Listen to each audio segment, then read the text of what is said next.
మొన్న ఫిబ్రవరి 21 red books day సందర్భంగా మనం చాలా చోట్ల ఇంపీరియలిజం పుస్తకం మీద డిస్కషన్ పెట్టాం.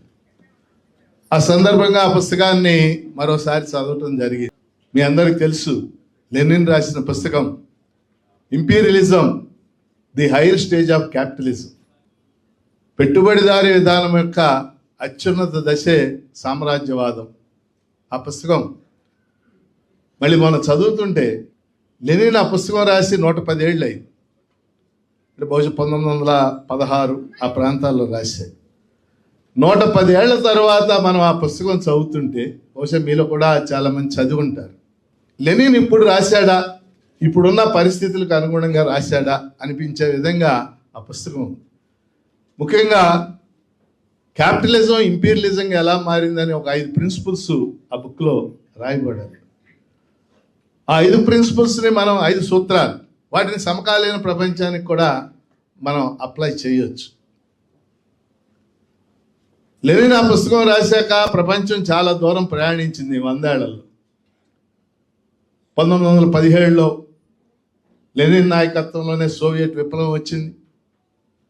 రెండవ ప్రపంచ యుద్ధం జరిగింది.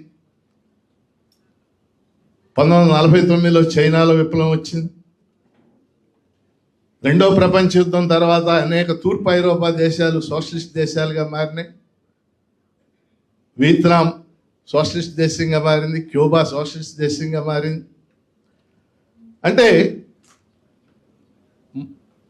ప్రపంచ యుద్ధం, రెండవ ప్రపంచ యుద్ధం తర్వాత ఈ ప్రపంచంలో సామ్రాజ్యవాదానికి, పెట్టుబడిదారీ విధానానికి ఓ ప్రత్యామ్నాయ సిద్ధాంతం ముందుకు వచ్చింది. సోషలిజం ప్రత్యామ్నాయం. సామ్రాజ్యవాదం, పెట్టుబడిదారీ విధానం ప్రపంచంలో ఎక్కడున్నా దాని లక్షణం, లక్ష్యం దోపిడీయే. మార్క్స్ ఎప్పుడో చెప్పాడు, పెట్టుబడి లక్షణం ఏంటి? పరుగులు పెట్టడం. ఎక్కడ లాభాలు వస్తే అక్కడ పరుగులు పెట్టడం. 50% లాభం వస్తే జిల్లా దాటదు, 100% లాభం వస్తే రాష్ట్రం దాటదు, 200% లాభం వస్తే దేశం దాటదు, 300% లాభం వస్తే ప్రపంచంలో ఎక్కడికైనా పరుగులు తీస్తుంది. 500% లాభం ఇస్తామంటే యజమాని అయినా చంపేస్తుందంట మార్క్స్. పెట్టుబడికున్న లక్షణం. అటువంటి పెట్టుబడిదారీ దోపిడీ విధానానికి ప్రత్యామ్నాయంగా ఒక సిద్ధాంతం ముందుకు వచ్చింది, సామ్యవాదం, సోషలిజం. అనేక దేశాలు సోషలిస్ట్ దేశాలు అయింది. అనేక దేశాలు ఆ సోషలిస్టు విప్లవాల చేత ప్రభావితమైంది. 1920 తర్వాత మన దేశంతో సహా అనేక దేశాల్లో కమ్యూనిస్ట్ పార్టీలు ఏర్పడటానికి సోషలిజం లేక సోవియట్ విప్లవం ఇవన్నీ కారణం మన అందరికీ తెలుసు. అనేక మంది దాని చేత ప్రభావితం అయ్యారు. ప్రపంచవ్యాప్తంగా లక్షల మంది, కోట్ల మంది దాని గురించి విని, ఆ రోజుల్లో జాతీయోద్యమం జరుగుతున్న కాలంలోనే సోవియట్ విప్లవం గురించి నెహ్రూ ప్రభావితం అయ్యాడు, జవహర్లాల్ నెహ్రూ. మన దేశంలో తర్వాత పంచవర్ష ప్రణాళికలో పెట్టక అదే కారణం. రవీంద్రనాథ్ ఠాగూర్ ప్రభావితం అయ్యాడు. ఆయన చాలా వ్యాసాలు రాశాడు దాని మీద. ఆ ప్రత్యామ్నాయ సిద్ధాంతంగా వచ్చి ముందుకు వెళుతున్న క్రమంలో 1990-91 సోవియట్ పరిణామాలు మనందరికీ తెలుసు. గోర్బచేవ్, పెరిస్ట్రోయికా, గ్లాస్నాస్త్. బహుశా మీలో సీనియర్స్ అందరికీ ఈ పదాలు తెలుసు. ఆ 2 పదాలతో సంస్కరణలు పెట్టాక సోవియట్ యూనియన్ కొలాప్స్ అయిపోయింది. సోవియట్ రష్యాలో యుఎస్ఎస్ఆర్ 15 రాష్ట్రాలు, 15 రిపబ్లిక్స్ అనేవాళ్ళు. వాటిని 15 రాష్ట్రాలు, 15 దేశాలు అయిపోయినాయి. మీ అందరికీ తెలుసు. ఇది జరిగాక ప్రపంచంలో ఏం ముందుకు వచ్చింది? ఇక సోషలిజం లేదు. సోషలిజం అనేది ఒకటి భ్రాంతి. కొంతమంది దాన్ని అమ్మటి పడ్డారు ఎన్నాళ్ళు. అది ఉండదు అని అనేక మంది ప్రముఖులు, సిద్ధాంతకర్తలు మీ అందరికీ తెలుసు ఆ టైంలో అనేక కమ్యూనిస్ట్ పార్టీలు కూడా యూరప్లో అనేక దేశాల్లో కమ్యూనిస్ట్ పార్టీలు కూడా పేర్లు మార్చేసుకున్నాయి సోషల్ డెమోక్రటిక్ పార్టీలు. కానీ ఆ రోజు సిపిఎం పార్టీ చాలా స్పష్టంగా ఒక పుస్తకం వేసింది, కొన్ని సిద్ధాంత పరిణామాలు అని చెప్పి వేసి ఖచ్చితంగా మార్క్సిజం లెనినిజానికి మేము కట్టుబడి ఉంటామని చెప్పేసి ఆ రోజు ఆ పార్టీ చెప్పింది. ఇప్పటికీ అలా కట్టుబడి ఉండటం మీ అందరికీ తెలిసిన విషయం. కానీ ఆ సమయంలో అనేక మంది, ఒక ఇద్దరిని మీకు ఉదాహరిస్తాను. ఫ్రాన్సిస్ ఫుకుయామా, అంజిరెడ్డి గారు కూడా ఇందాక ఆ పేరు ప్రస్తావించారు. ఫ్రాన్సిస్ ఫుకుయామా అనే ఆయన యునైటెడ్ స్టేట్స్ ఆఫ్ అమెరికాలో ఒక గొప్ప రాజనీతి శాస్త్రవేత్త, అంటే పొలిటికల్ సైంటిస్ట్ అన్నమాట. ఇప్పుడు ఉన్నాడు ఆయన. 1992లో ఆయన ఒక పుస్తకం రాశాడు. ఆ పుస్తకం పేరు the end of history and the last man. The end of history, end అంటే చరిత్ర ముగింపు, అండ్ ద లాస్ట్ మ్యాన్. ఆ పుస్తకంలో ఆయన ఏం చెప్పాడంటే, లిబరల్ డెమోక్రసీయే ఈ ప్రపంచంలో అత్యున్నత ప్రభుత్వం. Liberal democracy. క్యాపిటలిజమే ఈ ప్రపంచ చరిత్రకు ఒక దిక్సూచి, దాని ద్వారానే ప్రపంచం అంతం అవుద్ది అని చెప్పి ఫ్రాన్సిస్ ఫుకుయామా. ఆయన ఫ్రాన్సిస్ ఫుకుయామా, మీరు గూగుల్లోకి వెళ్ళి సెర్చ్ చేయండి మళ్ళీ ఆయన పేరు. 2022, అది 1992, 2022లో ఒక పుస్తకం రాశాడు, liberalism and its discontents. Liberalism and its discontents అంటే ఏంటి? అసంతృప్తులు. అప్పుడు నేను చెప్పింది భ్రాంతి 92లో, అది కరెక్ట్ కాదు. ఇంకా ప్రత్యామ్నాయాలు ఉన్నాయి. లిబరలిజంలో కూడా అనేక అసంతృప్తులు ఉన్నాయి, అసంబద్ధాలు ఉన్నాయి అని చాలా స్పష్టంగా చెప్పాడు. బహుశా నేను అనుకోవటం ఈ యుద్ధంలో ఆయన ఇరాన్ను బలిపరిచి ఉంటాడు, అది చూడలేదు కానీ బలపరిచి ఉంటాడని నేను అనుకుంటున్నాను. ఫ్రాన్సిస్ ఫుకుయామా. ఇక్కడ విషయం, ఆ రోజు ఎండ్ ఆఫ్ హిస్టరీ అని చెప్పిన వాడు 92లో, ఓ 30 ఏళ్ల తర్వాత హిస్టరీ దాంతో కాదు ఎండ్, ఇంకా చాలా ఉన్నాయి అని చెప్పాడు. ఇది మనం గుర్తించాలి. ఇంకో పేరు చెప్తాను, మీలో కొంతమంది ఆ పేరు ఎక్కువ మంది వినుంటారు, జోసెఫ్ స్టిగ్లిట్జ్. ఈ పేరు విన్న వాళ్ళ చేతులు ఎత్తండి, వరకు తెలుసుకుందాం. స్టిగ్లిట్జ్. గుడ్. జోసెఫ్ స్టిగ్లిట్జ్ 2001లో ఆయనకి నోబెల్ బహుమతి వచ్చింది అర్థశాస్త్రంలో, ఎకనామిక్స్. ప్రపంచ బ్యాంక్ సీనియర్ వైస్ ప్రెసిడెంట్గా పనిచేశాడు ఆయన. గొప్ప ఎకానమిస్ట్ ఆయన, జోసెఫ్ స్టిగ్లిట్జ్. వరల్డ్ బ్యాంక్ యొక్క చీఫ్ ఎకానమిస్ట్గా పనిచేశాడు, ప్రధాన ఆర్థిక సలహాదారుడిగా పనిచేశాడు. జోసెఫ్ స్టిగ్లిట్జ్ 2002లో ఓ పుస్తకం రాశాడు, తెలుగులో వచ్చింది, మీరు కొంతమంది చదివి ఉంటారు అనుకుంటున్నారు. కాదు, గ్లోబలైజేషన్ అండ్ డిస్కంటెంట్స్. గ్లోబలైజేషన్ అండ్ డిస్కంటెంట్స్ అంటే ప్రపంచీకరణ, అసంతృప్తులు. అది తెలుగులో మన ప్రజాశక్తి వాళ్ళు శృతి తప్పిన ప్రపంచీకరణ అని ఒక పుస్తకం వేశారు, చదవాలి, చిన్న పుస్తకమే. అంటే ప్రపంచీకరణ శృతి తప్పింది, ఆశించిన ఫలితాలు లేవు అందులో. సోషలిజం ప్రత్యామ్నాయం కాదు, పెట్టుబడిదారీ విధానం, సామ్రాజ్యవాదమే ప్రత్యామ్నాయం అని చెప్పిన వాళ్ళకి స్టిగ్లిట్జ్ చెప్పింది ఒక గుణపాఠం, అని అర్థం చేసుకోవచ్చు. అట్లాగే 94లో ఈయన గురించి కూడా మీరు తెలుసుకోవాలి. ప్రముఖ మార్క్సిస్ట్ చరిత్రకారుడు ఎరిక్ హాబ్స్బామ్ అని చెప్పేసి చాలా బుక్స్ రాశాడు ఆయన సోషలిజం గురించి. మోడర్న్ వరల్డ్ హిస్టరీ మీద అత్యంత గొప్ప పుస్తకాలు రాసిన వాళ్ళలో ఎరిక్ హాబ్స్బామ్ ముఖ్యమైన వాడు. ఎరిక్ హాబ్స్బామ్ ఏమంటాడంటే, 21వ శతాబ్దం గురించి ప్రస్తావన చేస్తూ అంటే ఇప్పుడు మనం బతుకుతున్న శతాబ్దం గురించి ప్రస్తావన చేస్తూ 1914, 1991, 1914, 1991 మధ్యకాలం కన్నా 21వ శతాబ్దం మానవ జాతికి మరింత ప్రమాదకరంగా తయారవుద్ది అని చెప్పాడు ఆయన. ఎప్పుడు చెప్పాడు ఇది? 94లో చెప్పాడు. మళ్ళీ చెప్తున్నాను, 1994లో ఎరిక్ హాబ్స్బామ్ అనేటటువంటి ఒక గొప్ప మార్క్సిస్ట్ చరిత్రకారుడు 94 అంటే గ్లోబలైజేషన్ బిగిన్ అయిన ఒక 3-4 ఏళ్ళకి 1914, 91 మధ్య కన్నా 21వ శతాబ్దం మరింత ప్రమాదకరంగా ఉంటుంది అని ఆయన చెప్పాడు. ఆయన్ని చాలామంది ఈ హాబ్స్బామ్ నిరాశవాదిలాగా ఉన్నాడని చెప్పి చిత్రీకరించారు. కానీ వాస్తవంగా ఇప్పుడు 30 ఏళ్ల తర్వాత మనకేం కనబడుతుంది? ఆర్థిక వనరుల కేంద్రీకరణ, సామ్రాజ్యవాదం యొక్క ఆధిపత్యం, కార్పొరేట్ శక్తుల ఆధిపత్యం, ప్రపంచంలో శతధనికులు పెరిగిపోవటం మనకు కనపడుతుంది, మన కళ్ళ ముందు కనపడుతున్న సత్యం. అంటే హాబ్స్బామ్ చెప్పింది అనేది ఎంత వాస్తవం అయిందనేది మనం గుర్తించాల్సినటువంటి అంశం. సో ఈ ముగ్గురిని కూడా మీకు కోట్ చేసిన సారాంశం ఏంటంటే, సోషలిజం సోవియట్ యూనియన్లో విఫలమైన తరువాత ఈ ప్రపంచంలో సోషలిజం ఉండదు,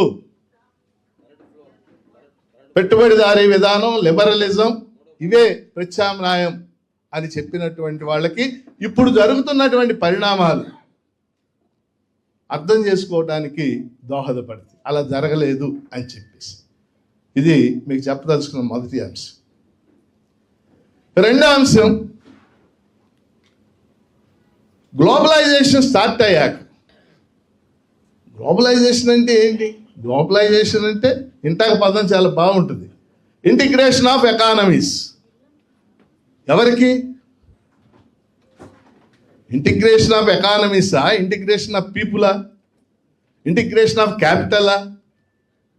గ్లోబలైజేషన్ అంటే పెట్టుబడుల ప్రపంచీకరణ, ఆర్థిక వ్యవస్థల ప్రపంచీకరణ, లేక ప్రజల ప్రపంచీకరణ? ఈ ప్రశ్న నేను వేయలే, ఫైడల్ కాస్ట్రో వేసాడు. ఫైడల్ కాస్ట్రో గ్లోబలైజేషన్ బిగిన్ అయిన 3 ఏళ్ళకి ఐక్యరాజ్య సమితిలో 3 గంటలు మాట్లాడాడు. మీరు ఆశ్చర్యపోతారు. 3 గంటలు అవకాశం ఇచ్చారు ఐక్యరాజ్య సమితిలో. ఆ 3 గంటల స్పీచ్ యొక్క సారాంశం ఏంటంటే, పుస్తకం వేశారు, ఇంగ్లీష్లో వచ్చింది, తెలుగులో కూడా వచ్చింది. ఆ పుస్తకం పేరు ఇంపీరియలిస్ట్ గ్లోబలైజేషన్. పుస్తకం పేరే ఇంపీరియలిస్ట్ గ్లోబలైజేషన్. అంటే జరుగుతున్న ప్రపంచీకరణ ఏమి ప్రపంచీకరణ? ఇది సామ్రాజ్యవాద ప్రపంచీకరణ. ఇది ప్రజల ప్రపంచీకరణ కాదు, పెట్టుబడుల ప్రపంచీకరణ, సామ్రాజ్యవాద ప్రపంచీకరణ అని ఫైడల్ కాస్ట్రో చాలా అద్భుతంగా ఆయన చెప్పటం. ఆ పుస్తకం తెలుగులో కూడా వేశారు ప్రజాశక్తి వాళ్ళు. ఎంత అద్భుతంగా ఆయన గణాంకాలతో సహా ప్రపంచవ్యాప్తంగా ఉన్న అన్ని దేశాలని, ఉత్తరాది దేశాలని, అంటే ఉత్తరాది అంటే నార్త్ అంటాం మనం, సౌత్ అంటే దక్షిణాది దేశాలని ఎంత అద్భుతంగా విశ్లేషిస్తూ మాట్లాడాడో మీరు ఆ స్పీచ్లో వినొచ్చు. వీటి తర్వాత రెండో అంశం నేను చెప్పదలుచుకుంది, గ్లోబలైజేషన్ ప్రారంభమయ్యాక అంతా ప్రపంచీకరణ. మన దేశంలో కూడా చాలామంది చెప్పారు. మన దేశంలో అయితే చాలామంది అసలు గ్లోబలైజేషన్ లేకపోతే ఈ ప్రపంచం ఏమైపోతుందో అన్న ఎకనామిక్స్ ప్రొఫెసర్లు నాకు 10 మంది తెలుసు కనీసం. మా కాలేజీలో ఒక ఎకనామిక్స్ ప్రొఫెసర్ ఉండేవాడు, నేను హిందూ కాలేజీలో. ఆయన గ్లోబలైజేషన్ పొగిడినట్టే ఉండేవాడు. మన్మోహన్ సింగ్ అనే మనిషి ఆ భగవంతుడి కిందకి పంపబట్టి మనం ఇలా కొనసాగలుగుతున్నాం అని రోజు ఆయన ఎకనామిక్స్, నేను పాలిటిక్స్ రోజు చర్చించేవాడు. ఆ టైంలో చంద్రబాబు నాయుడు చీఫ్ మినిస్టర్ అయ్యాడు 98-99. సడన్గా చంద్రబాబు నాయుడు ఒక నిర్ణయం ప్రకటించాడు, ఇక నుంచి ఉద్యోగులకు డిఏ ఉండదు అని చెప్పి.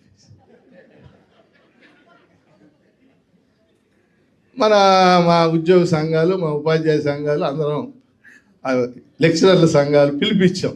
డిఏ లేదంటే కుదరదు కదా. కొన్ని వేల మంది కలెక్టరేట్ దగ్గరికి వచ్చారు. సదర్ ఎకనామిక్స్ మాస్టర్ కూడా వచ్చి పెద్ద ఎత్తున స్లోగన్లు ఇచ్చాడు.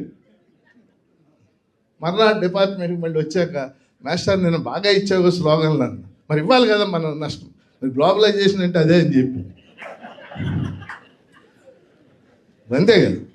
ఇప్పుడు మా టీచర్లు సిపిఎస్కి వ్యతిరేకంగా పోరాడుతున్నాం. అంటే పాత పెన్షన్ తీసేసి కొత్త పెన్షన్ పెట్టారు. కొత్త పెన్షన్ అంటే అది పెన్షన్ ఏమి ఉండదు అక్కడ, అక్కడ రిటైర్ అయ్యాక అక్కడ ఏం రాదు. పాత పెన్షన్లో రిటైర్ అయ్యేసరికి బేసిక్లో 50% వస్తుంది అన్నమాట. సిపిఎస్ ఎందుకు వచ్చింది? సంస్కరణల్లో భాగంగా వచ్చింది. సంస్కరణలు ఎందుకు వచ్చినాయి? గ్లోబలైజేషన్లో భాగంగా వచ్చింది. సింపుల్ కదా సూత్రం. నువ్వు కింద సిపిఎస్ వాడు నేను సిపిఎస్ కోసం చేస్తాను అంటున్నాడు. వాడు చేసే ఉద్యమం గ్లోబలైజేషన్ వ్యతిరేకంగా అల్టిమేట్గా. ఆ స్పృహాన్ని నేర్పాలి, అది వేరే అంశం. కాబట్టి సమీర్ అమీన్ గొప్ప ఈజిప్ట్ అర్థశాస్త్రవేత్త, చాలా గొప్ప ఎకనామిస్ట్. ఈ గ్లోబలైజేషన్ దోపిడీ మీద ఆయన పుస్తకం రాశారు. ఆ పుస్తకంలో ఆయన ప్రపంచంలో గ్లోబలైజేషన్ పేరుతో సామ్రాజ్యవాదం ఎన్ని రకాల దోపిడీలు చేస్తుంది, ఎన్ని రకాల ఆధిపత్యాలు చేస్తుందని చెప్పేసి ఆ పుస్తకం రాశారు. అద్భుతంగా రాశారు. ఆయన ఏం చెప్పాడంటే పుస్తకంలో 6 ఆధిపత్యాలు అన్న. నేను దానికి 2 యాడ్ చేసి, ఈరోజు ప్రపంచంలో సామ్రాజ్యవాదం పేరేదైనా కావచ్చు, అల్టిమేట్గా అది సామ్రాజ్యవాదమే. అది గ్లోబలైజేషన్ కావచ్చు, అది క్యాపిటలిస్ట్ కంట్రీస్ కావచ్చు. సామ్రాజ్యవాదం 8 రకాల ఆధిపత్యాలని, 8 రకాల ఆధిపత్యాల ద్వారా ఈ ప్రపంచ ప్రజల్ని దోపిడీ చేయడానికి ప్రయత్నం చేస్తుంది. ఏమిటా 8 రకాల ఆధిపత్యాలు? మొదటిది ఉదారవాద విధానాల ఆధిపత్యం. ఉదయం ప్రకాష్ కర్త గారు చెప్పారు, ఆయన ప్రస్తావన చేశాడు, మీరు ఫాలో అయ్యాడు. అలా అంజిరెడ్డి గారు కూడా ప్రస్తావన చేశారు. గ్లోబలైజేషన్ ప్రారంభమయ్యాక అనేక తృతీయ ప్రపంచ దేశాల్లో ఉదారవాద విధానాలు ప్రారంభమైంది. Neo liberal policies. ఉదారవాద విధానాలు అంటే ఏమిటి? సంపద కేంద్రీకరణ కావటం, కార్పొరేట్ శక్తులు పెరగటం, కార్పొరేట్ శక్తుల ప్రాబల్యం పెరగటం, ఇదే కదా. ముఖ్యంగా ఈ విధానాలు ఎక్కడ ప్రారంభమైనాయి? తృతీయ ప్రపంచ దేశాలలో. మనం మీ అందరికి తెలుసు, 2వ ప్రపంచ యుద్ధం జరిగాక 1945లో 2వ ప్రపంచ యుద్ధం అయిపోయింది. 2వ ప్రపంచ యుద్ధం నాటికి ప్రపంచంలో ఎన్ని దేశాలు ఉన్నాయి? 51. ఐక్యరాజ్య సమితి ముసాయిదా మీద సంతకాలు పెట్టిన దేశాల సంఖ్య 51. కానీ ఈరోజు 193, 194 దేశాలు ఉన్నాయి ఐక్యరాజ్య సమితిలో. చేరని దేశాలు ఒక 6-7 ఉన్నాయి, అంటే ఒక 200 దేశాలు. మరి ఆ రోజు మిగిలిన దేశాలు ఏమైనాయి? మిగిలిన దేశాలన్నీ వలసలుగా ఉన్నాయి. ముఖ్యంగా ఆసియా ఖండం, ఆఫ్రికా ఖండం, దక్షిణ అమెరికా ఖండాలు, ఈ 3 ఖండాల్లో ఉన్న అనేక దేశాలు వలసలుగా ఉన్నాయి. 2వ ప్రపంచ యుద్ధం తర్వాత ఈ దేశాలన్నీ క్రమక్రమంగా 1960 నాటికి ఎక్కువ దేశాలు స్వాతంత్ర్యం పొందింది. మనం 1947లో పొందాం, బర్మా 48లో పొందింది, శ్రీలంక 48లో పొందింది. ఇట్లా స్వాతంత్ర్యాన్ని పొందింది. 2వ ప్రపంచ యుద్ధం తర్వాత స్వాతంత్ర్యం పొందిన దేశాలని మనం అభివృద్ధి చెందుతున్న దేశాలు, వర్ధమాన దేశాలు.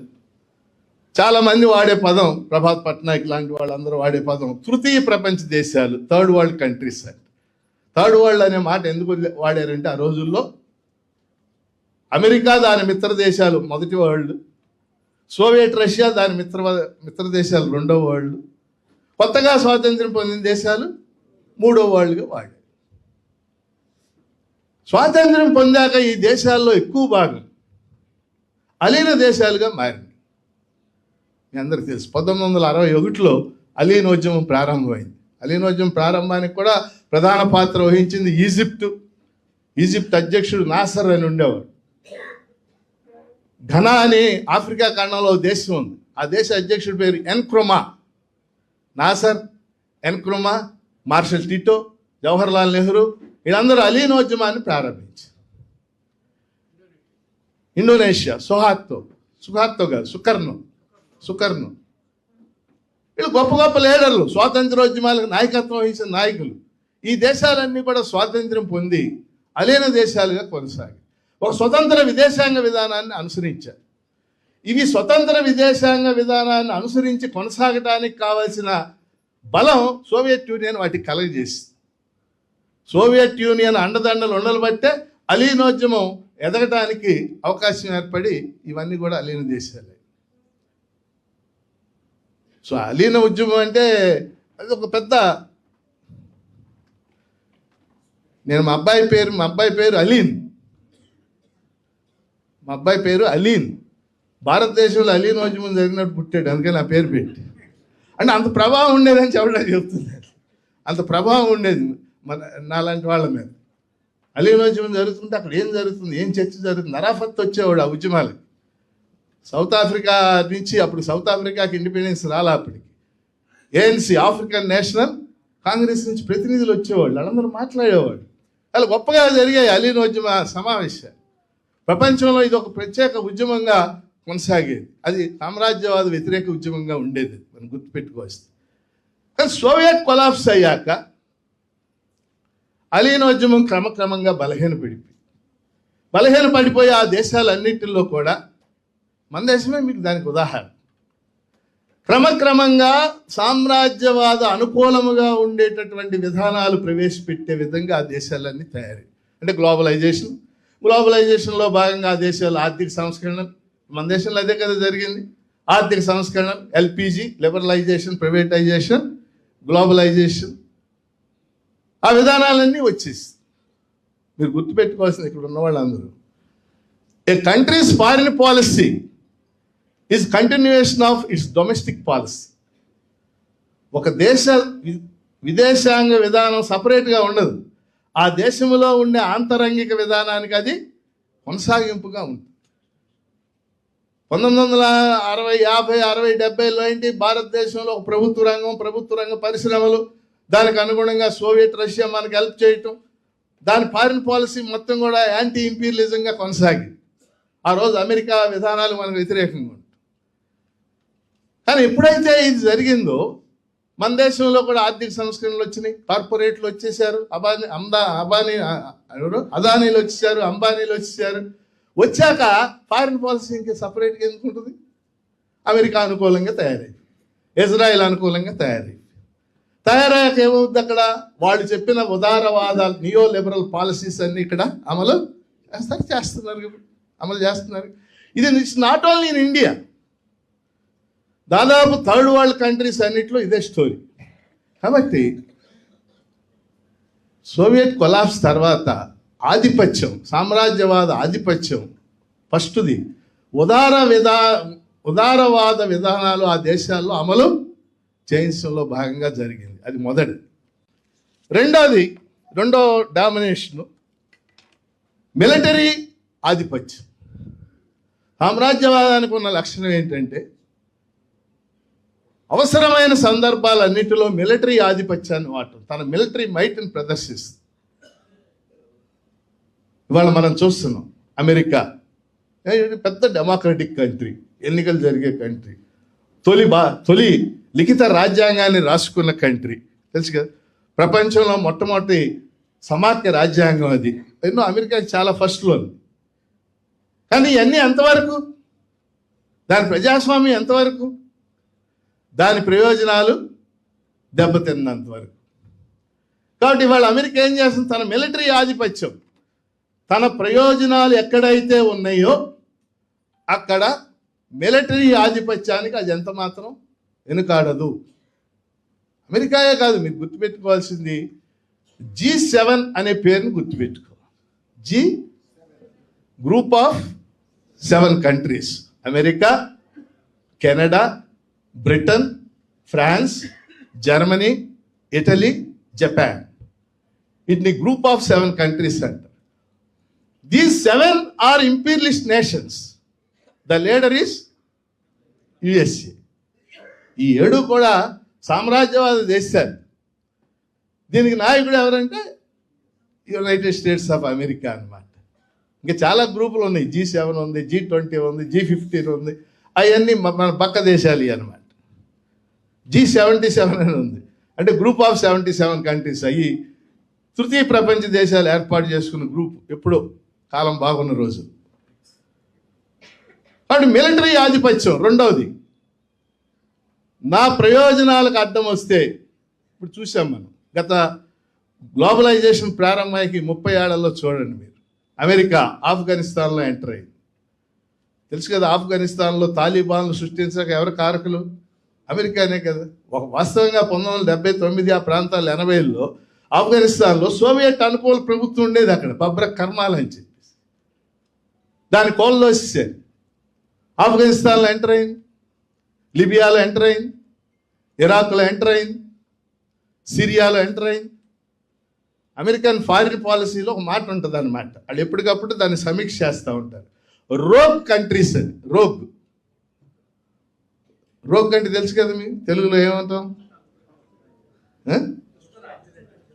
వీడు ఎదవా, లేదా వీడు దూర్తుడు అన్నాం కాసేపు.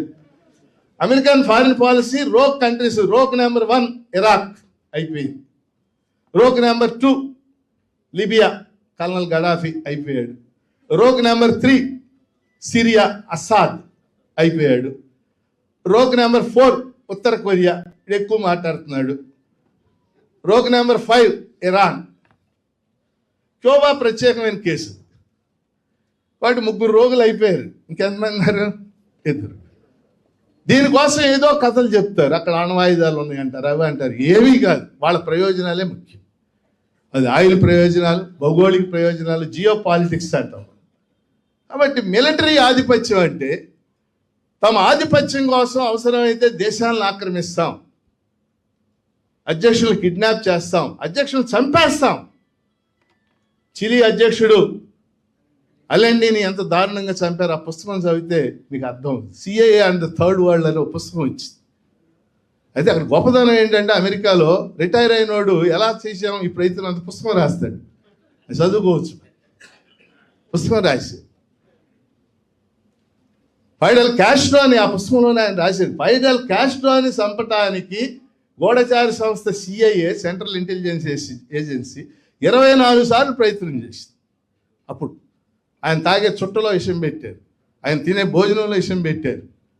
ఆయన ఒకసారి ఫుట్బాల్ స్టేడియం ఇనాగరేషన్ చేయడానికి వెళ్తే ఫుట్బాల్ స్టేడియంలో బాంబు పెట్టారు. సరే, అన్ని ప్రజల సహకారంతో ఆయన తప్పించుకున్నాడు. కాబట్టి తన ప్రయోజనాల కోసం సామ్రాజ్యవాదం ఎంత దూరం అయినా వెళ్ళద్ది. అది మిలిటరీ ఆధిపత్యం అయినా సరే, మిలిటరీ ఇంటర్వెన్షన్ అయినా సరే. అంతేకాదు, సామ్రాజ్యవాదం చేసి ఇంకో పని ఏంటి? ఆయుధాల పరిశ్రమల్ని తన ప్రధాన పరిశ్రమగా చేసుకోవటం. ముఖ్యంగా అమెరికా ఆయుధాలు అమ్మాలి. అమెరికాలో 22% ప్రొడక్షన్ ఉత్పత్తి ఆయుధాల ఉత్పత్తి. ట్యాంకులు, విమానాలు, సబ్మెరైన్లు, యుద్ధ విమానాలు, F-35, F-16 ఇలాంటి విమానాలు, ఇవన్నీ కూడా ఏం చేస్తారు? యుద్ధ విమానాలు ఆయుధాలు అంటే ఇప్పుడు చింతపండు, కందిపప్పు అంటే రోజు కొనుక్కుంటాం. ఆయుధాలు రోజు ఎవరు కొంటారు? అందుకని అమెరికన్ ఫారిన్ పాలసీలో కీలకమైన సూత్రం ఏంటంటే, దేశాల మధ్య ఘర్షణలు సృష్టిస్తూ ఉండాలి. ప్రొఫెసర్ అరగోపాల్ అని ఆయన ఒకసారి డగ్లస్ అనే కంపెనీకి వెళ్ళాడు. ప్రచ్ఛన్న యుద్ధం అయిపోయాడు. ఆయన చెప్పాడు మీటింగ్లో, తెలుసు కదా అరగోపాల్ పేరు. ఆ డగ్లస్ కంపెనీ చైర్మన్తో ఈయన అన్నాడంటే, సార్ ఇంక యుద్ధాలు లేవు కదా, ప్రచ్ఛన్న యుద్ధం అయిపోయింది. ఆయన పెద్ద నవ్వు యుద్ధాలు లేవని చెప్పారు. ఎవరు చెప్పారు? అది సృష్టించడమే కదా మా పని అని. ఇండియాకి పాకిస్తాన్కి టెన్షన్ పెడతాడు. వాడు 1,00,000 కోట్లు, మనం 1,00,000 కోట్లు. ఆయుధాలు కొనేది ఇద్దరం ఒకళ్ళ దగ్గరే. ఎవరి దగ్గర? అంటే మిలిటరీ ఆయుధాలు, మిలిటరీ ఆధిపత్యం. వాళ్ళు మన ఏమో తరిగిపోతూ ఉంటాయి, అందులో ప్రొడక్షన్ ఏమి ఉండదు కదా అందులో. కాబట్టి రెండో ఆధిపత్యం అది. మూడో ఆధిపత్యం వాణిజ్య సంస్థల ద్వారా ఆధిపత్యం. మనకి ఫైనాన్షియల్ ఇన్స్టిట్యూషన్స్ అంటాం. ప్రపంచంలో మూడు ఫైనాన్షియల్ ఇన్స్టిట్యూషన్స్ ఉంది. ఒకటి WTO, world trade organisation. 2 IMF, 3 IBRD. WTO, IMF, IBRD. IBRD అంటే international bank for reconstruction and development. మన భాషలో చెప్పండి ప్రపంచ బ్యాంక్. చాలా చిత్రం ఏంటో తెలుసు మీకు, WTO కానీ IMF కానీ ప్రపంచ బ్యాంక్ కానీ ఇవి ఐక్యరాజ్య సమితి యొక్క సంస్థలు, అమెరికా సంస్థలు కాదు ఇవి. కానీ అమెరికా దాని మిత్ర దేశాలు ఈ సంస్థల ద్వారా కూడా వీటిని దోపిడీ చేస్తూ ఉంటాయి. ఎలా దోపిడీ చేస్తాయి? ప్రపంచ బ్యాంక్ ఏం చేస్తుంది? ఒక దేశంలో జరిగే అభివృద్ధి పనులకి, అభివృద్ధి ప్రాజెక్టుకి రుణాలు ఇస్తూ ఉంటుంది. IMF ఏం చేస్తుంది? ఒక దేశంలో వాణిజ్య లోటు ఏర్పడింది అనుకోండి, మనం ఎగుమతులకి దిగుమతులకు ఉన్న తేడాని ఏమంటారు?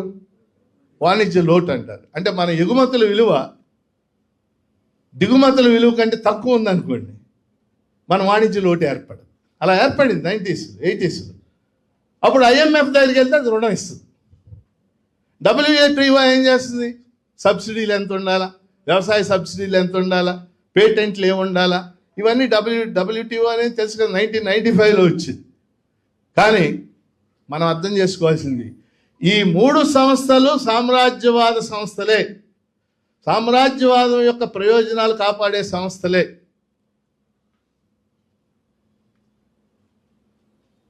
చిన్న ఉదాహరణ చెప్తాను మీకు. చంద్రబాబు నాయుడు సీఎం 95లో సీఎం అయ్యాడు, మీకు తెలుసు. అంటే గ్లోబలైజేషన్ ప్రారంభమైన 5-6 ఏళ్ళకి. 97, 98లో ప్రపంచ బ్యాంక్ వ్యూహాన్ని మార్చింది. అంతకుముందు ప్రపంచ బ్యాంక్ ఏం చేసేదంటే దేశాలకే రుణాలు ఇచ్చేది, జాతీయ ప్రభుత్వాలకు రుణాలు ఇచ్చేది. చంద్రబాబు నాయుడు ఇక నుంచి ప్రాంతీయ ప్రభుత్వాలకు కూడా రుణాలు ఇవ్వాలని ప్రపంచ బ్యాంక్ యొక్క వాళ్ళ పాలసీలో మార్పు వచ్చింది. వాళ్ళ దృష్టి ఎవరి మీద పడింది అనుకుంటున్నారు? చంద్రబాబు మీద పడింది, పడాల్సిన ఆయన మీద పడింది.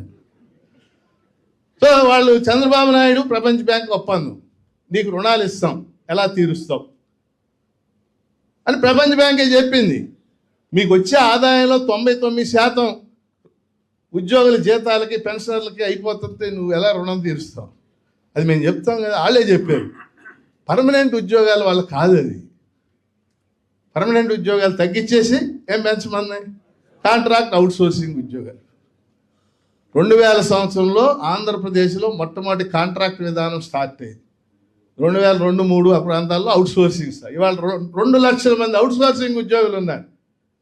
60-70 వేలు కాంట్రాక్ట్ ఉద్యోగం, because of world bank policies. ఇప్పటికీ అవన్నీ కొనసాగుతున్నాయి, నాకంటే మీకు బాగా తెలుసు అవన్నీ. కాబట్టి ప్రపంచ బ్యాంక్ కానీ, IMF కానీ, లేకపోతే WTO కానీ, these are the agencies for imperialism to implement its policies in the third world countries. తృతీయ ప్రపంచ దేశాల మీద ఒత్తిడి తెచ్చి వాళ్ళ విధానాలు వీళ్ళకు అనుకూలంగా మార్చుకోవడానికి ఉపయోగించే వాణిజ్య సాధనాలు, వాటి మీద ఆధిపత్యం కలిగి ఉండటం. ఇది 3వది. 4వది ఆర్థిక ఆధిపత్యం. ఇందాకటిది ఏమన్నాం? వాణిజ్య సంస్థలు. అంతకుముందుదేమన్నాం? మిలిటరీ. ఆర్థిక ఆధిపత్యం అంటే ఏంటి? ఎగుమతులు, దిగుమతులు, సుంకాలు. గత 6 నెలలుగా మనం చూస్తున్నాం కదా, సుంకాలు వేసాడు. సుంకాలు వేయంగానే ఏమైంది? 50% సుంకాలు వేస్తే భారతదేశంలో అనేక పరిశ్రమలు మూతపడిపోయింది. నాకు ఒక ఆయన ఫోన్ చేశాడు, ఆ సుంకాలు వాటి గురించి. సిరిపురం నుంచి ఒక రైతు ఫోన్ చేసి, సార్ ఈ సుంకాలు ఇవన్నీ అంటున్నారు కదా, అసలు మనం ఏ వస్తువులు కొనుక్కోకుండా తెప్పించుకోకుండా ఉండి సరిపోద్ది కదా సార్. నేను ఆయనకు ఒక ప్రశ్న వేసి, మీ ఊళ్ళో ఏ పంట ఎక్కువ పండుతుందని. సిరిపురం అని గుంటూరుది. మిర్చి పండుతుందని. మన గుంటూరు జిల్లాలో మిర్చి 2,70,000 ఎకరాల్లో పండుతుంది. మన జిల్లా కానీ, మన రాష్ట్రం కానీ, మనం అంతా 70,000 ఎకరాల్లో వాడుకుంటాం. మరి మిగిలిన 2,00,000 ఎకరాల్లో మిర్చి ఏం చేయాలన్నా నేను? ఎక్కడికో చోట పంపాలి కదా సార్, ఆ పంపేది ఎగుమతి అని చెప్పి. తప్పు. దీన్ని ఉపయోగించుకునే వాళ్ళు వ్యవసాయ ఉత్పత్తి. ఇప్పుడు ఏమంటున్నాడు ట్రంప్? ఏమంటున్నాడు? మిగిలిన అన్నీ కాదు, ట్రంప్కి ఇండియా గురించి భారతదేశం అమెరికా వ్యవసాయ ఉత్పత్తులకి డంపింగ్ యార్డ్గా మారాలి. మా దేశంలో పండే మొక్కజొన్న, మా దేశంలో పండే పత్తి, మా దేశంలో పండే సోయాబీన్, మా పాలపొడి మీ దేశంలోకి దిగుమతి చేసుకోవాలి. అవి చేసుకుంటే ఏ సమస్య లేదు మీకు నాకండి. అదే కదా అసలు మెయిన్గా కోరుతుంది. ఊరికి పైకి కనపడే సుంకాలు 5%, 3% ఇది కాదు మెయిన్ పాయింట్. అది అమెరికా భారత వాణిజ్య ఒప్పందం లేటెస్ట్గా కుదిరిన దాంట్లో ఇదే ప్రధానమైన అంశం. వ్యవసాయ ఉత్పత్తులను ఇండియాలోకి అనుమతించరు. అవి అనుమతిస్తే ఏమవుతుంది, మన వ్యవసాయం కొలాప్స్ అయ్యి. కాబట్టి ఆర్థిక ఆధిపత్యం ఇది ఒక ముఖ్యమైనటువంటి అంశం. ఎన్ని ఆధిపత్యాలు చెప్పాను నేను? ఉదారవాద విధానాలు, మిలిటరీ, వాణిజ్య సంస్థలు, ఆర్థిక ఆధిపత్యం. ఐదోది ఇప్పుడు ప్రపంచం అంతా చర్చ జరుగుతుంది, పర్యావరణ ఆధిపత్యం. ప్రపంచం మొత్తం వరి అవుతుంది. ఇప్పుడు పర్యావరణం ఏమైపోద్ది ప్రపంచంలో? మీరు అనేక పదాలు ఇంటా ఉండుంటారు. గ్లోబల్ వార్మింగ్ అంటాం. గ్లోబల్ అంటే భూగోళం 105 డిగ్రీలు జ్వరం వచ్చిన మనిషి ఎలా వణుకుతాడో అలా వేడెక్కిపోయింది. కారణం ఏంటి? ఆ పొల్యూషన్, ఉద్గారాలు అంటారండి, వాటిని విచ్చలవిడిగా వాతావరణంలోకి వదులుతున్నారు. గ్లోబల్ వార్మింగ్, భూగోళం వేడెక్కిపోయింది. గ్రీన్ హౌస్ ఎఫెక్ట్, ఓజోన్ పొర క్షీణించిపోవటం, ఇవన్నీ రోజు పేపర్లో చర్చ జరుగుతుంది. కాబట్టి ఏం చేసింది ఐక్యరాజ్య సమితి? గత 10-15 ఏళ్ళుగా 6-7 సమావేశాలు పెట్టింది. మొట్టమొదటి మీటింగ్ కెనడాలో మాంట్రియాల్ అని అక్కడ మీటింగ్ పెట్టింది, ప్రపంచ పర్యావరణ సదస్సు. తర్వాత సదస్సు కోపెన్హేగన్లో పెట్టింది, డెన్మార్క్లో, వాతావరణ మార్పులపై ప్రపంచ సదస్సు అని. తర్వాత సదస్సు జపాన్లో క్యోటో అనే చోట పెట్టింది. టోక్యో కాకుండా క్యోటో అనే ఒక నగరం ఉంది అక్కడ, KYOTO. అక్కడ ఇప్పటికీ 8 సదస్సులు జరిగింది పర్యావరణం. ఒక దాంట్లో ఒప్పందం కుదరలేదు. ఎందుకని చెప్పండి? ఈ ఉద్గారాలు వదిలేది, ఈ పొల్యూషన్, ఈ కాలుష్యాలు వదిలేటటువంటి వాటిల్లో 70% ఇంపీరియలిస్ట్ కంట్రీసే వదిలేదు. అంటే ఎవరు? సామ్రాజ్యవాద దేశ, సముద్రంలో కానీ బయట కానీ. వాడు సంతకం పెట్టాలా? అమెరికా అనే దేశం ఇంతవరకు ఒక్క పర్యావరణ ఒప్పందం మీద కూడా సంతకం చేయలేదు. ఒక్క పర్యావరణ ఒప్పందం. వాడు ప్రపంచం అంతా వర్రీ అవుతున్నారు. అంటే పర్యావరణ ఆధిపత్యం కూడా వాళ్ళ దగ్గర కొనసాగుతూ ఉంది. మనం కూడా చాలాసార్లు ప్లాస్టిక్ నిషేధించాలని పిల్లలు ఊరేగుతూ ఉంటారు, మనం చూసాం కదా. మీరు కూడా చాలామంది ప్లాస్టిక్ని, నేను ఒక రోజు కమిషనర్ వీళ్ళంతా పాల్గొంటే నేను కూడా పాల్గొని నేను మాట్లాడుతా అన్నా, ఇదంతా ఎందుకు సార్ ఈ ఊరేగింపులు ఇవన్నీ? కమిషనర్ గారు, ప్లాస్టిక్ను ఉత్పత్తి చేసే ఫ్యాక్టరీలు 2 ఉన్నాయి గుంటూరు నగరంలో, 2టికి లైసెన్సులు రద్దు చేయండి అన్న. ఆయన వాళ్ళ నోరు అక్కడ మాట్లాడలేదు. అది చేయరు. ఇది కూడా అంతే. కాబట్టి పర్యావరణ ద్వారా కూడా సామ్రాజ్యవాదం ప్రపంచానికి నష్టం కలగజేస్తుంది అనేది 5వ అంశం. 6వ అంశం సైన్స్ అండ్ టెక్నాలజీ ఆధిపత్యం. ప్రపంచంలో మనిషి నిప్పు కనిపెట్టాడు, చక్రం కనిపెట్టాడు, కుండ కనిపెట్టాడు. ఎవరా మనిషి? ఎవరా సైంటిస్టు? మనిషి తన అనుభవం ద్వారా అనేక కనిపెట్టాడు. ప్రపంచంలో డిస్కవరీలు అన్నీ కూడా మానవ జాతి యొక్క ఉమ్మడి ఆస్తి. ఎవరైనా సరే అటు నోటు వాడుకోవాలి. కానీ క్యాపిటలిజం ప్రారంభమై అది లాభాలు ఆర్జించే క్రమంలో ఉమ్మడి ఆస్తి కాస్త దేని కింద మారిపోయింది? కంపెనీల ఆస్తి కింద మారి. కంపెనీలు సైంటిస్టులకు డబ్బులు ఇవ్వటం. డబ్బులు అంటే వాళ్ళు పొట్ట కోసం వాళ్ళు పని చేస్తారు. వాళ్ళు కనిపెట్టిన దాన్ని వెంటనే వీళ్ళు పేటెంట్ చేయటం. మనుషులు వాడుకోవాలంటే ఏం చేయాలా? దానికి డబ్బులు చెల్లించాలి. బిల్ గేట్స్ ఎలా ప్రపంచ ధనికుడయ్యాడు? మైక్రోసాఫ్ట్ కంపెనీ ద్వారా. మైక్రోసాఫ్ట్ కంపెనీకి వ్యతిరేకంగా మనం ఫ్రీ సాఫ్ట్వేర్ మూవ్మెంట్ స్టార్ట్ చేసాం. దాని పిసికేస్తూ ఉంటాడు ఆయన. ఫ్రీ సాఫ్ట్వేర్ అంటే డబ్బులు ఇవ్వకుండా వాడుకునేది అన్నమాట. మనం ఉద్యమాన్ని మనం అంటే ప్రపంచంలో ఉన్నటువంటి వాడు, నేనని కాదు. Free software movement. వాళ్ళ ప్రతిదీ కూడా బహుళజాతి కంపెనీల చేతుల్లోకి వెళ్ళిపోయినాయి కదా డిస్కవరీస్ అన్నీ కూడా. వాళ్ళు పేటెంట్లు చేస్తారు అన్నీ. మీకు పెద్ద ఉదాహరణ అక్కర్లా, ఒక్కరే ఉదాహరణ. ఇప్పుడు విత్తనాలు ఉన్నాయి, విత్తనాలు సీడ్స్, మిర్చి విత్తనాలు, పత్తి విత్తనాలు, ఈ విత్తనాలన్నీ ఒకప్పుడు ఏం చేసేవాడు మన రైతులు? వాళ్ళే తయారు చేసుకునేవాడు. ఇప్పుడు ప్రపంచంలో విత్తనాల మార్కెట్ మొత్తాన్ని కంట్రోల్ చేసేది మ్యాన్సాంటో అనే అమెరికన్ కంపెనీ. వాడు ఏం చెప్తే అదే మ్యాన్సాంటో. వాడు కొత్త కొత్త విత్తనాలు అంటాడు, వాటిలో అవి అంటాడు, ఇవి అంటాడు, పెస్ట్ సోకని అంటాడు, ఇవన్నీ చెప్తాడు. కాబట్టి సైన్స్ అండ్ టెక్నాలజీ మానవ జాతి సొత్తుగా ఉండాలి. అది సోషలిజంలో మాత్రమే సాధ్యం, అది సామ్రాజ్యవాదంలో సాధ్యం కాదు. దాని ద్వారా కూడా ప్రపంచం మీద ఆధిపత్యం చేస్తున్నారు. ఇంకా 2 ఉన్నాయి. 7వది సాంస్కృతిక ఆధిపత్యం. ఇంపార్టెంట్ ఇష్యూ ఇది. అంటే కల్చరల్ డామినేషన్ అన్నమాట. సాంస్కృతిక ఆధిపత్యం అంటే ఏంటి? మన జీవన విధానం, మన ఆహారపు అలవాట్లు, సాంస్కృతిక అంశాలు, ఇవన్నీ కూడా సాంస్కృతిక విధానంలోకి వస్తాయి. ఇవాళ ఏంటి సామ్రాజ్యవాదం చేస్తుంది? వాళ్ళ యొక్క సంస్కృతినే ప్రపంచ ప్రజల సంస్కృతి అని చెప్పే విధంగా వాళ్ళు, మేము పిజ్జాలు తింటున్నాం, మీరు కూడా తినాలా.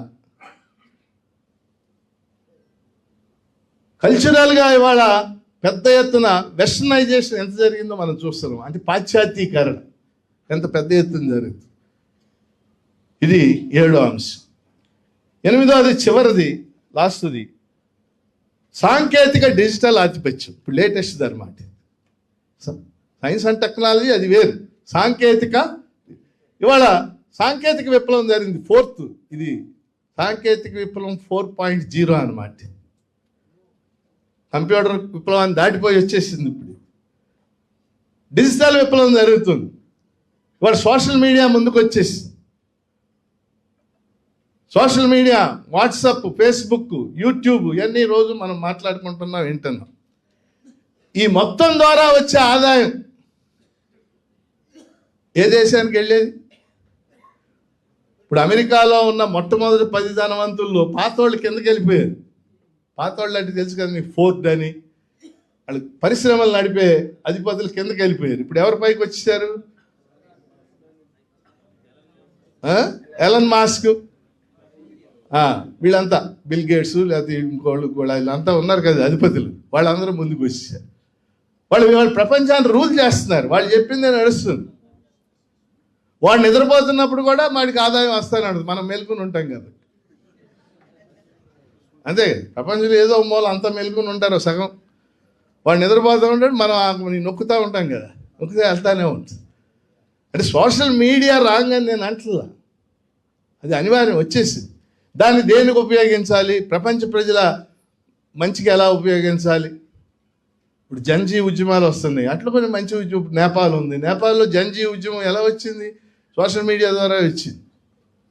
ఇప్పుడు అక్కడ కుర్రోడు ఇవాళే ప్రమాణ స్వీకారం చేస్తున్నాడు, 35 ఏళ్ళు నేపాల్లో. కాబట్టి అంటే ఇవాళ దోపిడీ కేవలం దీని ద్వారానే జరగటం లేదు, కేవలం మిలిటరీ అనే కాదు, ఈ అన్ని రకాలుగా కూడా దోపిడీ జరుగుతూ ఉంది. మరి ఈ దోపిడీని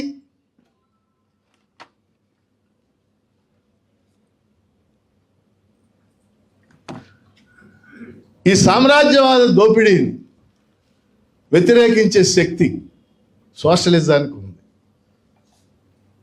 సోషలిజం ఒక సిద్ధాంతంగా ముందుకు వచ్చింది. శాస్త్రీయ సోషలిజం మీ అందరికీ తెలుసు.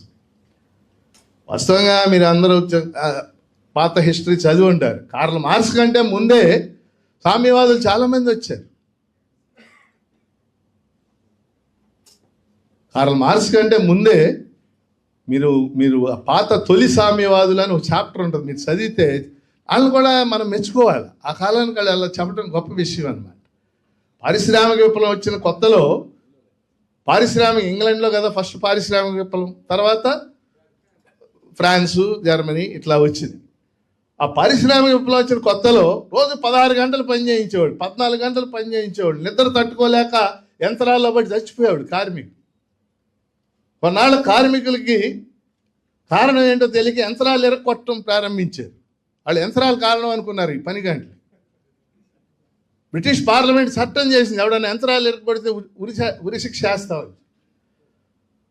ఆ టైంలో తొలి సామ్యవాదులు వచ్చారు, ఇంగ్లాండ్లో రాబర్ట్ ఓవెన్ అని. ఏమిటి అన్యాయం? ఇంగ్లాండ్ పార్లమెంట్కు ఒక పత్రం ఇచ్చాడు, ఏమిటి అన్యాయం, అన్యాయాన్ని మీరు అరికట్టాలి, ఈ దోపిడీ ఏంటి, ఎవడు అరికడతాడు? ఫ్రాన్స్లో సెయింట్ సైమన్ అని న్యూ క్రిస్టియానిటీ అనే పుస్తకం రాశాడు. New Christianity. ఆ పుస్తకంలో ఆయన ఒకటి చెప్పాడు, ఓ ప్రభువా, అంటే ఎవరు? యేసు ప్రభు. ఈ పరిశ్రమలు పెట్టిన వాళ్ళు నీ బిడ్డలు, పెట్టుబడిదారులు అనే మాట ఆయన వాళ్ళ ఆయన తెలియదు అప్పుడు. ఈ కార్మికులు నీ బిడ్డలే. ఈ కార్మికుల్ని వాళ్ళు అన్ని గంటలు పనిచేస్తుంది, నువ్వు చూస్తావు ఊరుకుంటావు ఏంటి ప్రభువా? ఏం చేస్తాడు ప్రభు?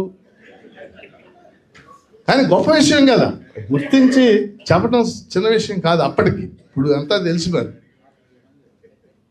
ఈ మొత్తాన్ని ఎక్కడ ఉంది కారణం అని చెప్పిన మొట్టమొదటి మహానుభావుడు ఎవరు? Karl Marx.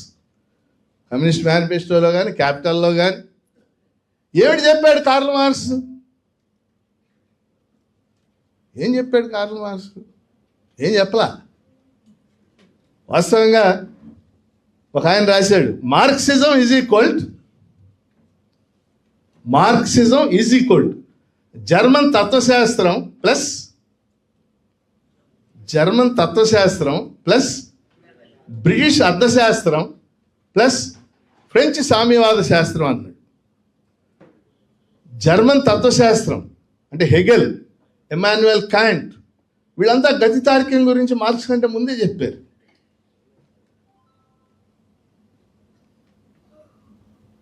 బ్రిటన్లో రికార్డో ఒక వస్తువు విలువ అందులో ఇమిడి ఉండే మానవ శ్రమ మీద ఆధారపడి ఉంటుంది. మార్క్స్ చెప్పలేదు, మార్క్స్ కంటే ముందే చెప్పారు. అలాగే ఫ్రెంచ్ సామ్యవాదం, ఈ మూడు కలిపితే మార్క్సిజం అని. మరి మార్క్స్ ఏం చెప్పాడు?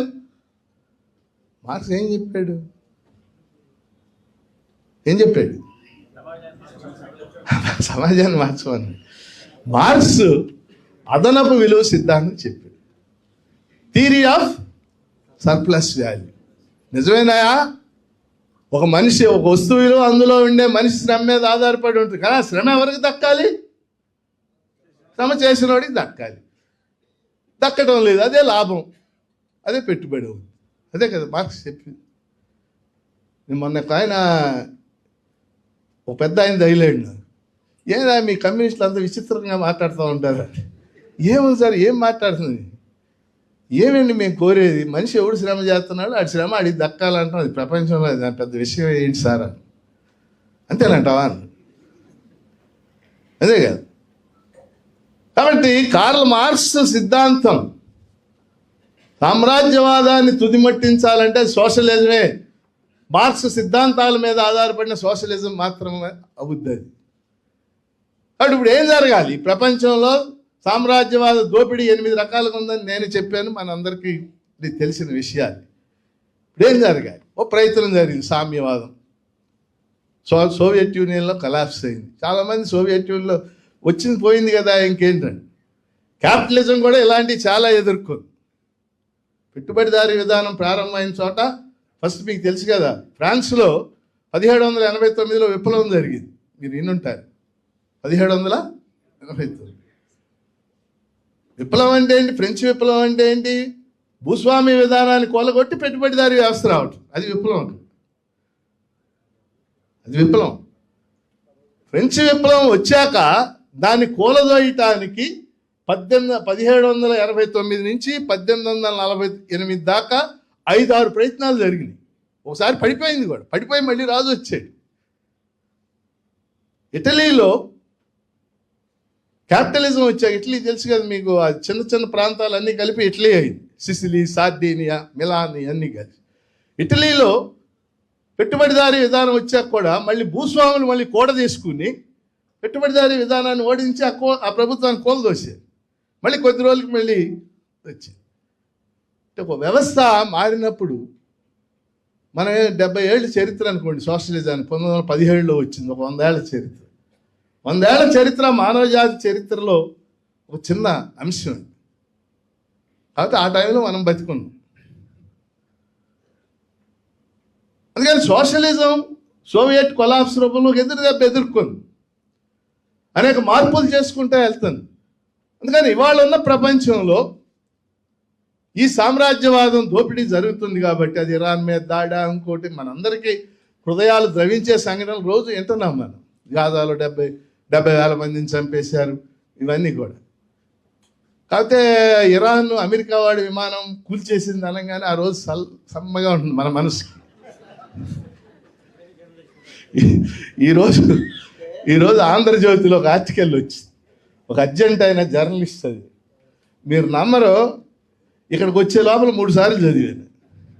మొదటిసారి నాకు అర్థమైంది, అయినా చదువుతుంటే మళ్ళీ హాయిగా ఉందన్నమాట. నిజంగా చెప్తున్నాను. అంటే ఏంటి, సామ్రాజ్యవాదం వాడాలా?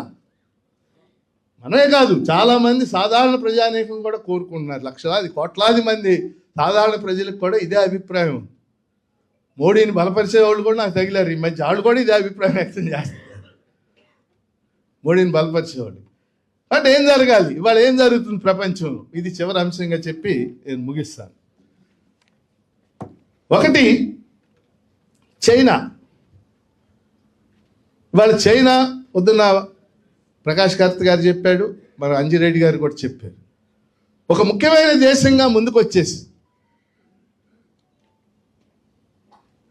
మనం చాలామంది మనలో చైనా చరిత్ర చదివాం. 1949 అక్టోబర్ 1న చైనాలో విప్లవం వచ్చినప్పుడు చాలా మనకంటే వెనుకబడిన దేశం. 1947 ఆగస్టు 15 మనకు వచ్చేసరికి మనకు కొన్ని బ్రిడ్జీలు, కొన్ని కాలేజీలు, కొన్ని రైళ్లు, కొన్ని బస్సులు ఇవన్నీ ఉన్నాయి. అది చైనాలో ఏమీ లేవు 49 అక్టోబర్ 1 నాటి. అలాంటి దేశం భూ సంస్కరణలు అమలు చేసింది, ముందు వ్యవసాయ రంగాన్ని అభివృద్ధి చేసింది, దాని తర్వాత ఉత్పత్తి రంగాన్ని, పారిశ్రామిక రంగాన్ని అభివృద్ధి చేసింది. దానికోసం డెంగ్ జియోపింగ్ నాయకత్వంలో కొన్ని సంస్కరణలు తీసుకొచ్చింది. ఇదంతా చైనా చరిష్ట పంచం. ఇవాళ అంత వెనుకబడినటువంటి దేశం ఇవాళ ఒక ముఖ్యమైన దేశంగా ముందుకు వచ్చేసింది. వాస్తవంగా అమెరికాకి ఇరాన్ మీద కోపంలో ఒకటి చైనా కూడా. కారణం ఏంటంటే చైనా వ్యాపారం, ఇరాన్తో జరిగే వ్యాపారంలో ఇరాన్ చైనాకు ఆయిల్ పంపుతుంది.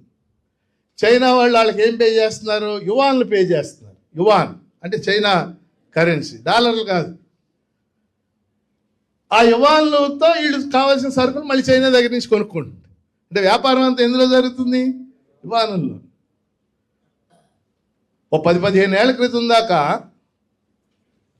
ప్రపంచ వాణిజ్యంలో 82% డాలర్లో జరిగేది.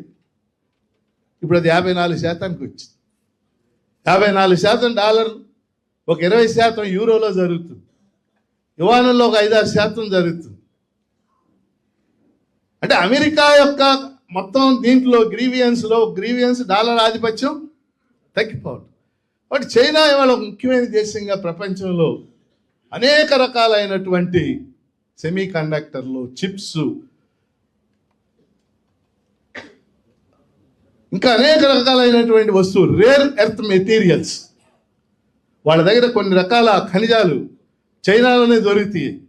మీరందరూ విన్నారు కదా, ట్రంప్ సుంకాలు వేసినప్పుడు చైనా మీద 245% వేసి, ఇండియా మీద 50% వేసి, బ్రెజిల్ మీద ఒక 50%, 10% వియత్నాం మీద అట్లా వేసాడు. చైనా రియాక్షన్ ఏంటి తెలుసా, ఇంకో 100% వేయండి. చిత్రం ఏంటంటే వారం రోజుల్లోనే 245%ని 45 చేసాడు, 200 తగ్గించి. ఏం జరిగింది, అమెరికా వాణిజ్యవేత్తలంతా ట్రంప్ దగ్గర పరుగు తీశారు. నువ్వు ఈ సుంకాలు వేసి అక్కడి నుంచి కనుక మెటీరియల్స్, ఆ ఖనిజాలు రాకపోతే మన దేశంలో చాలా పరిశ్రమలకు పనేమి ఉండదు, తగ్గించాడు. ఆ విధంగా చైనా ఒక ముఖ్యమైన దేశంగా ముందుకు రావటం మనం గుర్తించాల్సిన అంశం. రెండోది, బ్రిక్స్ దేశాలు BRICS ఒక 5 దేశాలు ఒక సహకార కూటమిగా ఏర్పడింది. బ్రిక్స్ అన్న Brazil, Russia, India, China, south Africa 3 వివిధ ఖండాల్లో ముఖ్యమైన దేశం. తర్వాత ఈ బ్రిక్స్ గ్రూప్లో ఇంకో 6 దేశాలు చేరినాయి, 11 అయినాయి. ఇప్పుడు ఇంకో 30 దేశాలు చేరటానికి సిద్ధంగా ఉంది. అంటే బ్రిక్స్ దేశాలు కామ్గా లేవు. ఇప్పుడు అవి ఇటీవల చేసిన తీర్మానం ఏంటంటే మనం సొంత బ్యాంకును డెవలప్ చేద్దాం. సొంత బ్యాంకును డెవలప్ చేయడం అంటే ఎవరికి వ్యతిరేకంగా? యుఎస్ఏకి వ్యతిరేకంగా. ఇట్లాంటి అనేక ఇప్పుడు అయిపోయాయి అని కాదు, కానీ ఒక ఆలోచన పెద్ద ఎత్తున ముందుకెళ్తుంది బ్రిక్స్ దేశాల బృందంతో. అది కూడా అమెరికాకి నచ్చినటువంటి విషయం, కానీ దేశాల మధ్య సహకారం పెరగడానికి అది ఉపయోగపడే విషయం అనేది మనం గుర్తుంచుకోవాల్సిన అంశం. 3వది ఆఫ్రికా ఖండం. ఆఫ్రికా మీకు పొద్దున్న విడుదల చేసినటువంటి బుక్లో ప్రభాత్ పట్నాయక్ ఆఫ్రికాలో 4-5 దేశాల గురించి రాశాడు. ఆఫ్రికాలో బుర్కినా పాసో అనే ఒక దేశం.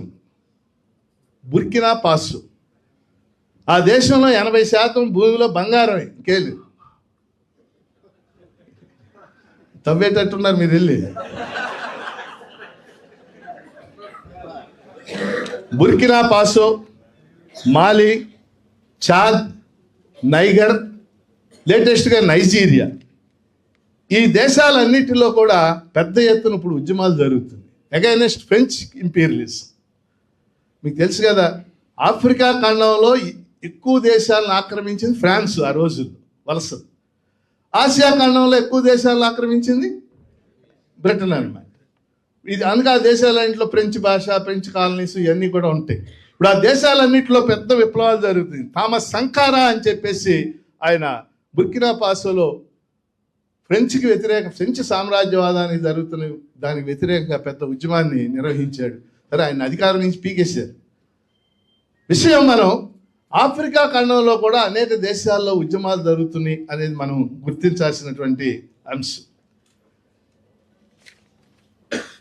అలానే సౌత్ అమెరికా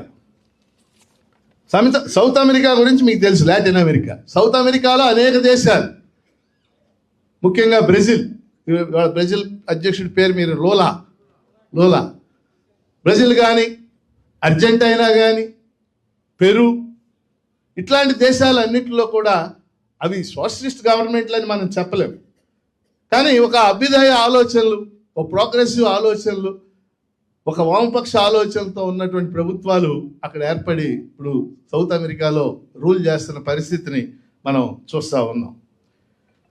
అలాగే ఆసియా ఖండంలో కూడా అనేక దేశాల్లో సామ్రాజ్యవాద వ్యతిరేక ఉద్యమాలు, ముఖ్యంగా ఇప్పుడు ఏదైతే ఆయిల్ జరుగుతుందో ఇదంతా కూడా ఆసియా కదా. ఆసియా ఖండంలో పెద్ద ఖండం ఇది, ప్రపంచంలో 4-5 భాగాలు ఉంటాయి అన్నమాట. ఇప్పుడు ఈ ఆయిల్ దేశాలన్నీ ఉన్న ప్రాంతాన్ని పశ్చిమ ఆసియా అంటారు, దాన్ని మిడిల్ ఈస్ట్ అంటారు. మన ఇండియా చుట్టుపక్కల ఉన్న దేశాలు ఉన్న ప్రాంతాన్ని సౌత్ ఏషియా అంటారు, దక్షిణ ఆసియా. ఇండియా, పాకిస్తాన్, బంగ్లాదేశ్, శ్రీలంక, మాల్దీవులు, ఇది. అట్లాగే థాయిలాండ్, కంబోడియా ఇవన్నీ ఉన్నటువంటి సౌత్ ఈస్ట్ ఏషియా అంటారు, ఆగ్నేయ ఆసియా. వియత్నాం, కొరియా ఈ ఉన్న ప్రాంతాన్ని అవి ఇండో చైనా అంటారు. వాళ్ళ ఏషియాలో ముఖ్యంగా ఈ వెస్ట్ ఏషియా తదితర ప్రాంతాల్లో తీవ్రమైనటువంటి సామ్రాజ్యవాద వ్యతిరేకత రావటం, అలా మనలాంటి దేశాల్లో కూడా సామ్రాజ్యవాద వ్యతిరేక ఉద్యమాలు పెద్ద ఎత్తున జరగటం మనం చూస్తూ ఉన్నాం. అందుకని ప్రపంచవ్యాప్తంగా కూడా సోషలిస్ట్ దేశాలు అవి చేస్తున్న పని ఒక భాగం. క్యూబా సమస్యలు ఎదుర్కొంటుంది, అందరికీ తెలుసు. ఇప్పుడు ఆయిల్ లేక అక్కడ కరెంటు ఇబ్బందులకు ఉంది, మనం చూసాం. ఈ దేశాలతో పాటు ప్రపంచవ్యాప్తంగా అనేక ఖండాల్లో సామ్రాజ్యవాద వ్యతిరేకంగా ఉండేటటువంటి కదలికలు, వ్యూహాలు, ఉద్యమాలు జరుగుతూ ఉన్నాయి. వీటన్నిటికీ బేసిస్ సోషలిజం బేసిస్గా, ఆ ఆలోచనలు బేసిక్గా ఈ ఉద్యమాలన్నీ కూడా జరుగుతాయి. మనం అమెరికాలోనే చూసాం. అమెరికాలో న్యూయార్క్ నగరంలో జోహ్రాన్ మమ్దాని గెలిచాడు మేయర్. ఎందుకు గెలిచాడు?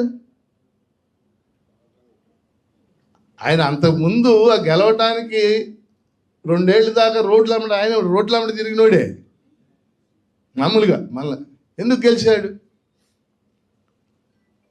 అమెరికా లాంటి దేశం, న్యూయార్క్ లాంటి చోట కూడా ఇళ్ల అద్దె సమస్యలు, ట్రాన్స్పోర్ట్ సమస్యలు, అనేక రకాలైనటువంటి స్థానిక సమస్యలు ఆయన గుర్తించాడు. ఆ గుర్తించిన సమస్యల్ని ఆయన ఒక్కడే మైక్ పెట్టుకుని చెప్పడం ప్రారంభించాడు. కొద్ది రోజులు గడిచేసరికి ఆయన చుట్టూ ఒక సమూహం యూత్ చేరుకోవడం ప్రారంభించారు. వాళ్ళందరూ కూడా గ్రూప్స్గా ఏర్పడి నగరం అంతా చేశారు. అట్లా అతను నేను వస్తే ఇదిగో ఈ అద్దె తగ్గిస్తా, ప్రయత్నం చేస్తా, లేకపోతే కొన్ని ప్రత్యామ్నాయ విధానాలు ప్రతిపాదించారు. ఒక పెద్ద మెజారిటీతో ఆయన గెలుపొందడం మనందరం కూడా చూసాం. అందుకని ఈరోజు ఈ ప్రపంచంలో మనం గుర్తుపెట్టుకోవాల్సింది ప్రత్యామ్నాయం సామ్యవాదమే, సోషలిజమే. అది సామ్రాజ్యవాదం కాదు. సామ్రాజ్యవాదం అంటే దోపిడీ, సామ్రాజ్యవాదం అంటే లాభాలు, సామ్రాజ్యవాదం అంటే అసమానతలు. సామ్రాజ్యవాదం యొక్క కొనసాగింపు లేకపోతే పెట్టుబడిదారీ విధానం యొక్క కొనసాగింపే సామ్రాజ్యవాదం మనందరికీ తెలుసు. అందుకని మనం ఎవరైనా సరే మన ప్రధాన శత్రువు ఎవరు? 2 ఏళ్ల క్రితం నన్ను ఈనాడు పత్రిక ఇంటర్వ్యూ చేసి 10 ప్రశ్నలు అడిగారు. మీ శత్రువులు ఎవరైనా ఉన్నారా అని. ఉన్నారు. ఎవరు మీ శత్రువు అని. సామ్రాజ్యవాదం. అదేంటి సార్ అని. అందుకని మనం ఎవరైనా సరే మన ప్రధాన శత్రువు సామ్రాజ్యవాదం. దాన్ని అర్థం చేసుకోవాలి. దాని ఆధారంగా సమకాలీన ప్రపంచంలో జరుగుతున్న వాటిని అర్థం చేసుకోవాలి. సమకాలీన ప్రపంచంలో దేశాల్లో జరుగుతున్న వాటిని అర్థం చేసుకోవాలని కోరుకుంటూ ధన్యవాదాలు.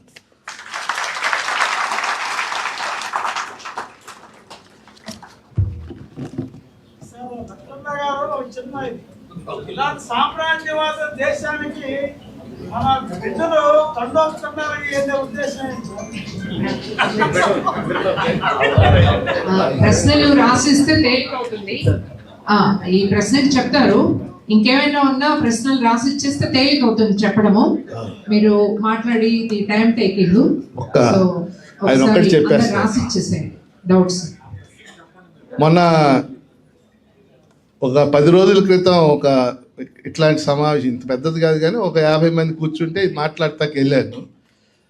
అక్కడ ఒక పెద్ద ఆయన ఇదే ప్రశ్న అడిగాడు. సార్ మీరు మీ స్పీచ్లో 50 సార్లు అమెరికాను వ్యతిరేకిస్తూ మాట్లాడారు. మా అబ్బాయి అమెరికాలో ఉన్నాడు, మా అమ్మాయి అమెరికాలో ఉంది, మా అమ్మాయి కూడా ఉందని చెప్పారు.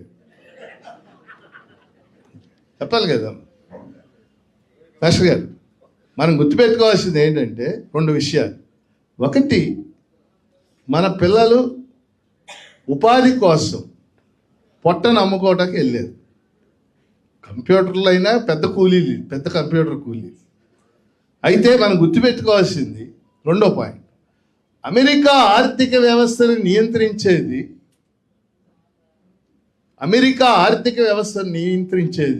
ఒక 100 బహుళజాతి కంపెనీలు, ఇంగ్లీష్లో MNCs అంట. అమెరికా అధ్యక్షుడిని కానీ, అమెరికా సెనేటర్లను కానీ, అమెరికా రాజకీయ వ్యవస్థని ఈ MNCs ప్రపంచం అంతా వ్యాపారం చేస్తూ ఉంటాయి. లాభమే ఆడ పని. నా పాయింట్ అర్థమైంది మీకు? ఆయుధాల కంపెనీలు MNCs, ఆయిల్ కంపెనీలు MNCs. ఇప్పుడే మీకు వెనిజులాది అయ్యాక మీరు చదివారు లేదు, వెనిజులాని ఆక్రమించగానే అమెరికా అధ్యక్షుడు మీటింగ్ పెట్టాడు. ఆ మీటింగ్లో 10 మంది పాల్గొన్నారు. ఎవరు అనుకుంటున్నారా 10 మంది? 10 బహుళజాతి కంపెనీల అధిపతి. నువ్వు ఆ మూల తవ్వుకో, నీ మూల తవ్వుకో, నువ్వు ఈ మూల తవ్వుకో, నువ్వు ఆ మూల తవ్వుకో అని అప్పచెప్పేసాడు అన్నమాట. ఆయిల్ కంపెనీలు, పురుగు మందుల కంపెనీలు, మనుషుల మందుల కంపెనీలు, కూల్ డ్రింక్స్ కంపెనీలు కూడా, పెప్సీ కోలా, కోకోకోలా, 2 అమెరికన్ బహుళజాతి కంపెనీలు. అమెరికన్ బహుళజాతి కంపెనీలు అమెరికా ఆర్థిక వ్యవస్థను నియంత్రిస్తున్నాయి, అమెరికాని కంట్రోల్ చేస్తుంది. మన వ్యతిరేకత వాటికి. అమెరికా ప్రజలకు మనం వ్యతిరేకులం కాదు, అమెరికా ప్రజలకి మనం వ్యతిరేకం కాదు. ఆ బహుళజాతి కంపెనీల యొక్క కార్యకలాపాలు, వాళ్ళ లాభాపేక్ష, వాళ్ళు సామ్రాజ్యవాదంలో భాగం, దాన్ని మనం వ్యతిరేకించాలి.